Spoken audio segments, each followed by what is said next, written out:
Welcome back to What You'll Learn. My name is Adam Ashton. And my name is Adam Jones. Right now we're doing Chapter 9 from Laws of Human Nature. Confront your dark side, the law of repression. Sorry, mate, I haven't got bloody Audacity. It was here. Oh, here we go. Hit that again, mate, with the Chapter 9. People are rarely who they seem to be. Lurking beneath their polite, affable exterior is inevitably a dark shadow side, consisting of the insecurities and the aggressive, selfish impulses they repress and carefully conceal from public view. This dark side leaks out in behavior that will baffle and harm you. Learn to recognize the signs of the shadow before they become toxic. See people's overt traits, toughness, saintliness, etc., as covering up the opposite quality. You must become aware of your own dark side. In being conscious of it, you can control and channel the creative energies that lurk in your unconscious. By integrating the dark side into your personality, you will be a more complete human and will radiate an authenticity that will draw people to you. Phenomenal. Everybody has crafted and created this public persona.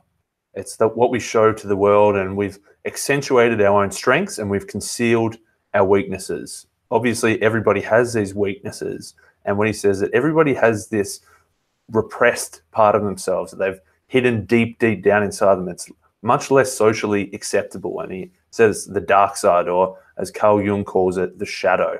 Everybody's got it within us and we're all hiding our dark side. You have become terribly nice and pleasant, but you have a dark side that you loathe to admit and examine. Every now and then we glimpse behavior from people that really we don't normally see, and it's a big surprise. They start doing some really evil or weird shit. So, or we will hear about some unpleasant treatment of their family or their wife or their boyfriend or whatever. And really it's goes right against their behavior that they really try and show the world. But deep down, there's this dark part of them. Yeah, we've all got it. And it just sometimes leaks out. We either see somebody else, so we think, what, that was a really weird thing for them to do. Or even we notice ourselves, man, why did we just do that? That's not who we are. But it's deep within us, this dark side, this shadow that sometimes escapes. And we need to, because we're all now students of human nature, we need to examine our own dark side to truly understand ourselves better. Yeah, in the chapter at some stage, he talks about, say if you're walking on the top of a cliff and there's a big fall or something and there's a team of 3, there's this little part in your brain that, it'd be interesting if we just knock him off. Mate, I actually realized the other day, I was just walking, sometimes I'm walking in the street, and I just, if I walk past someone that I don't like the look of, I think about bashing them. Yeah. That's my dark side that creeps out. There's this like 5 or 10% in all of us that these weird things come up. And the way it really happens at a young age, and it's our parents' fault. Like a lot of shit. But our parents thought that people were judging them by the behavior of their children. So they wanted their children to be so nice and put on a nice and pleasant show for others and act like a little sweet angel. And most of us actually succeed in becoming this social animal that our parents wanted us to be. But this comes at a huge price. We end up missing the intensity that we experienced in childhood and the full gamut of emotions and the creativity that comes with it. So we become this really pleasant, nice person. And with that, we really are really ineffective at the same time, just being so weak, really. That's another AJ term there. Yeah, definitely. As we were trained to hide some of the wild elements of our nature, be these sweet little angels as kids. That's sort of the time to experience all the full gamut of emotions. When you're a kid, there's no risk really, like you're not going to get fired, you're not going to go bankrupt. That's when it's really time to experience everything rather than suppress this dark side. I think a lot of this book, a lot of psychology, it's all about, when you're a 2-year-old kid and your parents fucked you up. There's a part of that which I didn't love in the book, I think, because it probably takes away some of that autonomy and free will and that ability to, control your own future. But it comes up a lot. So maybe that's just me, man. I didn't love that part of it, but yeah. Yeah, well, he does look at it as if we're like just a biological, it's like studying a zebra or something. It's very detached from the human way to really look at human nature in general. And that's why there's so many gems. Yeah. And this idea of the dark side, it does come up in weird parts of culture. We do look at evil movies and we glamorize the Al Capone types and all that who are doing some evil stuff, but we really fantasize about them. And from movies, but also in everyday life. Like last week, there was a terrorist attack that hit popular, mainstream news. There was a guy who went into Burke Street in Melbourne, blew up his car, burnt his car, and then stabbed someone and killed someone. But usually you think people would be really upset and angry when this is happening. But what happened, everyone around the whole vicinity pulled out their mobile phones. And if you look at the footage of the people looking at it, there was this weird excitement in them then when all of this debacle was actually happening, right? So rather than doing anything about it, they decided to film it. So this is the dark side coming out, and they're secretly excited about these kind of things. And you listening, you'd probably do the same thing. Mate, you got a bit of dark side as well the next morning when you sent me through all the videos of the Facebooks that you were watching. Yes, absolutely. So there's a few ways you can look at the dark side in everyday behavior. And this is what Green calls deciphering the shadow. One way it might come out is through contradictory behavior. And this is probably most popular with priests who their light side that they show, they're, so holy and holy, but behind closed doors, they're pedos. Not all of them. All of them. There was a few, that's for sure. Another one is like emotional outbursts. So something's annoying you or something, you repress it, you ignore it, and it builds up and it builds up, and eventually you just crack and let out this emotional outburst, sometimes physical, but hopefully just some kind of verbal or emotional outburst, which is obviously a bit of the dark side coming out. Absolutely. Another one is vehement denial. So it could be a person so, homophobic, but deep down they're gay themselves. That's quite common. Another one is accidental behavior that we throw off as accidental. I was so drunk, I had no idea what I was doing, and you blame alcohol or something, but really it was a bit of the shadow coming out and doing what you really wanted to do, and you just had this excuse to do it now. It's probably one of our biggest reasons why a lot of people love to drink, because it's an opportunity to let the shadow run wild, eh? Yeah, mate, it's good fun just getting wild. Yeah, there's a lot all more, the alcohol though, man, no dark side. Yeah. There's a lot more violence, there's a lot more sex, there's a lot more all that kind of stuff that comes out. Another is over-idealization. So we are charged with powerful conviction, and we gloss over any faults or downside of the cause of an idealizing cause. So if you think people who are really swept up by some kind of ideal, all of a sudden they can start killing people in the name of some ideal or something that has happened in the past. There's a chapter, not in this chapter, but it's the story of Mao, and everyone through this idealism of Mao, they were able to kill people and then just let the shadow run wild because that was the ideal doing the work for him. Yeah, seems like violent protests. Like because there's a bit of action going on, it's a reason to jump in there and join in that violent protest to let the shadow out. Another one is projection. Like you might look at, that guy's such a power-hungry, cynical boss or something, but really that's just projecting our own desires to dominate and have power, that we're projecting that onto them. Another is contradictory behavior. So there'll be people who ooze these emphatic traits like unusual confidence, exceptional niceness and affability, but deep down they're really the opposite. So think about the bloke walking around with the huge muscles and the tats, but deep down they're just an insecure little bitch. I like it. So that's the dark side. That's the shadow. That's why we have it, and that's some of the signs that we can see it leaking out.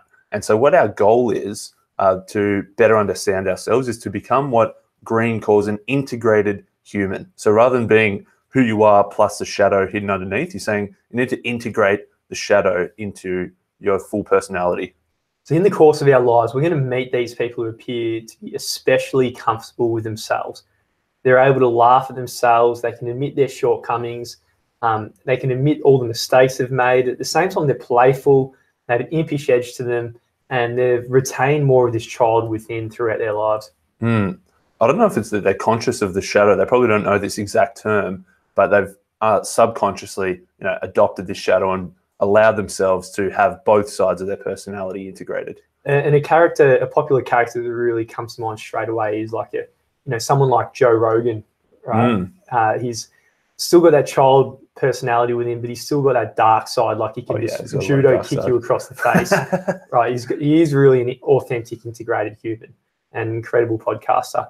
And one thing's for certain, we're really completely drawn to the authentic types and unconsciously repulsed by the opposite. I mean, I saw a priest a few months ago, and it was just odd.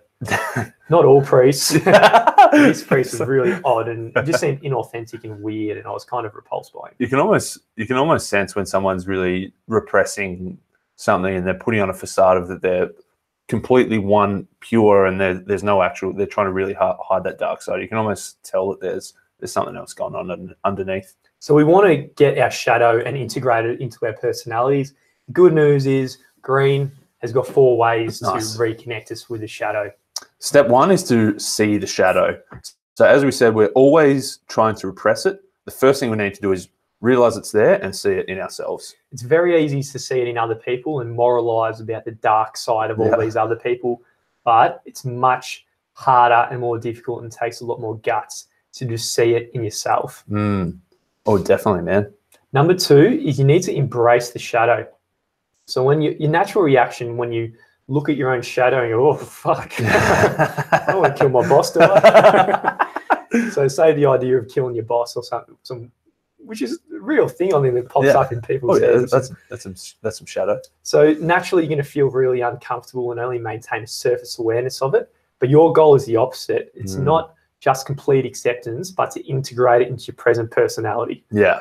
So embracing that shadow. So as I said, when I'm walking along the street and I turn and I imagine how I would bash this person up, I need to not just think, oh, that's fucked up. I Don't look away. Just realize you could do that. There's a part of you that could do that. And embrace it and probably find a different outlet to channel that, which comes later. But yeah.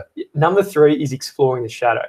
So consider the shadow to have depths that contain great creative energy.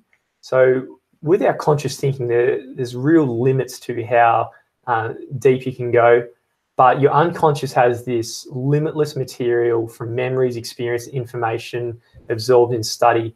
So when you explore your darkest impulses, you really unlock these wild creative energies and parts of you that really didn't exist before, that you could really obtain. Yeah, and then step 4 is to show the shadow. So he says that everybody's got this habit of being nice, and that often crosses over into timidity or a lack of confidence or indecisiveness. So he says you need to really show your shadow. And I think a good example is Steve Jobs. People are like, Steve Jobs, he was such an innovator. He was so creative. If only he wasn't such a dick of a boss, then he would have achieved so much. But that's really the shadow coming out. He allowed the shadow to come out, to be an abrasive person that didn't get along with everybody and wasn't timid and wasn't lacking in confidence. So rather than people saying, oh, if Steve Jobs, let's take all the good bits of Steve Jobs and let's leave away those bad bits, they're saying that the shadow probably made him who he was. So by embracing the shadow, he was able to be so creative and be so innovative and also leak out some of those things that people might often try to suppress. The opposite of that is him just being weak and unassertive. I think assertiveness is the most obvious benefit of incorporating the shadow into your character. And Green says, understand you pay a greater price for being so nice and deferential than for consciously showing this shadow of yours that is deep down there. Yeah. So rather than thinking this person is, I'm holding them on such a high regard, hang on, there's a few things I don't agree with, so I'm going to try and not take those on board, and I'm just going to try and take all their good qualities. That's definitely not the way to go about it. You need to incorporate your own shadow and don't just hide the negatives sometimes. So some things you can do is you can get in the daily habit of asserting yourself more and compromising less. So be stronger in your positions and don't just back down so easily. And a thing that's much easier said than done is care less about what other people think of you, because obviously that's a big reason we're suppressing this. We're thinking if we let this shadow out and people see this, they're going to judge us extremely. And so, yeah, it's easier said than done, but you've got to care less about what other people think about you. And number 3 is realize at times you must offend or even hurt people who block your path, who have ugly values and who unjustly criticize you. If someone's being a dick, so say if you got, someone's bullying someone in the office, let the shadow out and knock that person out, not physically, maybe mentally. Feel free to destroy that person because their values are ugly, they're being sexist or whatever like that. So if you let the shadow out, you can be more effective like that. Yeah, don't just think that I want to get along with everybody. I don't want them to judge me. I want to be the bully's friend and I want to be the bully's friend. Then you want to, let the shadow out and knock out that bully. Knock out the bully. It's good. 14 and a half.